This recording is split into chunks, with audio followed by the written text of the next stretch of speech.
আপনি কি জানেন বৌদ্ধ ধর্ম কি শুধুই ধর্ম নাকি দর্শনও? চলুন তাহলে সহজে জেনে নিই। দর্শন শব্দটি এসেছে গ্রিক শব্দ ফিলোসফি থেকে। এখানে ফিলো মানেই ভালোবাসা আর সোফিয়া মানেই প্রজ্ঞা বা দর্শন, অর্থাৎ দর্শন মানেই জ্ঞানকে ভালোবাসা। বৌদ্ধ ধর্মের মূল বাণী জ্ঞান, প্রজ্ঞা ও জীবনের সত্যকে উপলব্ধি করার উপর ভিত্তি করে। এটি মানুষের বুদ্ধি ও মেধাশক্তিকে বিকশিত করে, জীবনে আসল রূপ বোঝাতে সাহায্য করে এবং সব জীবের প্রতি মৈত্রী ও কল্যাণ শিক্ষা দেয়। তাই বৌদ্ধ ধর্ম কেবলমাত্র একটি তান্ত্রিক দর্শন নয়, বরং এটি জীবনের জন্য এটি পূর্ণাঙ্গ ও বাস্তবমুখী পথ নির্দেশ।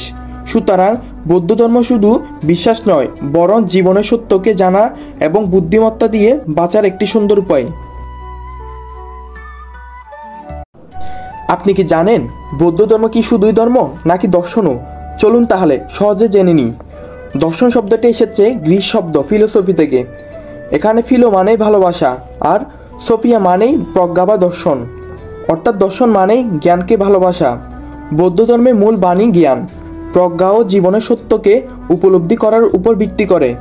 এটি মানুষের বুদ্ধি ও মেধাশক্তিকে বিকশিত করে, জীবনে আসল রূপ বোঝাতে সাহায্য করে এবং সব জীবের প্রতি মৈত্রী ও কল্যাণ শিক্ষা দেয়।